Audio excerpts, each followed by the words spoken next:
I'm sure there's other aspects. Now let's maybe speak on the legal aspect of actually what you should consider starting out, because I'm hoping nothing significant, and I'm sure not, would have occurred to make you think about that. But we all run into those road bumps or, those little potholes along the way. You said, if I would have done this or I should have done that, may have helped to smooth it out. So what would you say are some legal aspects you might want to consider starting out in a new venture? So there are several things, and I could probably go on for several minutes, if not longer, about things that we did consider when we were starting out. I will say that I had the benefit of 15 years working with businesses from what we call solopreneurs now, to large corporations as a trusted advisor to those entities.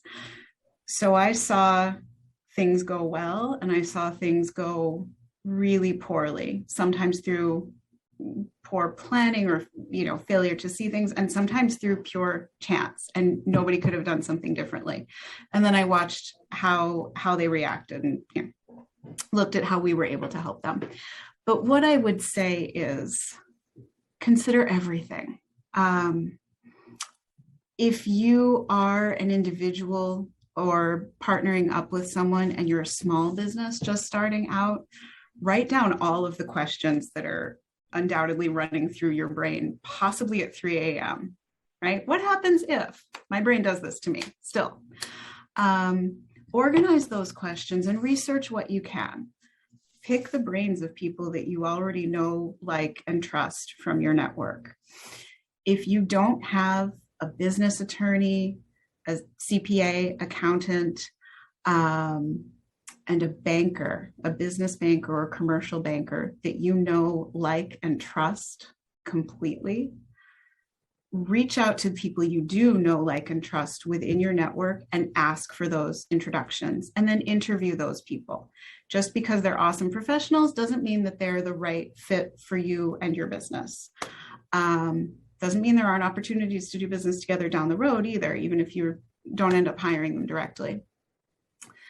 Questions that we had when we started our business included things like, how shall we organize the business, right? What's the legal structure? LLC, corporation, which kind of corporation?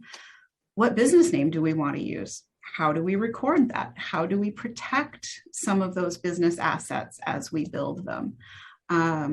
Eventually, we went on to trademark our name, for instance, but that was something that we didn't do right away. We waited to, gain some traction and get more established. Other considerations that we had: will we self-fund our business expenses, or will we seek outside investment? What kinds of insurance protection do we need commercially? Are you going to have employees? There's a whole nother set of concerns that will crop up so that you can provide a great experience for your employees. What taxation and regulatory issues pertain to businesses like yours? Consider your industry, your business model, e.g., are you selling retail? Are you selling wholesale? And your geography, right? Because those issues will change depending on where you are, what you do, who you're selling to, and so forth. How do we want to structure our ownership and operating agreement or articles of incorporation was especially important for us. We knew that with me taking the lead on business strategy and basically creating a business with Mike, in which Mike could do what he does best, which is being this, telecom engineer, we knew that we would seek out a women-owned business designation from some of the national certifying bodies, including WeBank and the Small Business Administration. So considering what percentage of ownership, right, and what levels of control each owner had were important, not only to address skill sets and mitigate risk internally, but looking towards some of those things that strategically down the line would help to build our business. The last thing that I would say is that going into business, like starting any other venture, it could be wonderful, it could be not so wonderful. Have a formal plan for both eventualities. and make sure that the plan is something that you and any partners you have all agreed to in writing.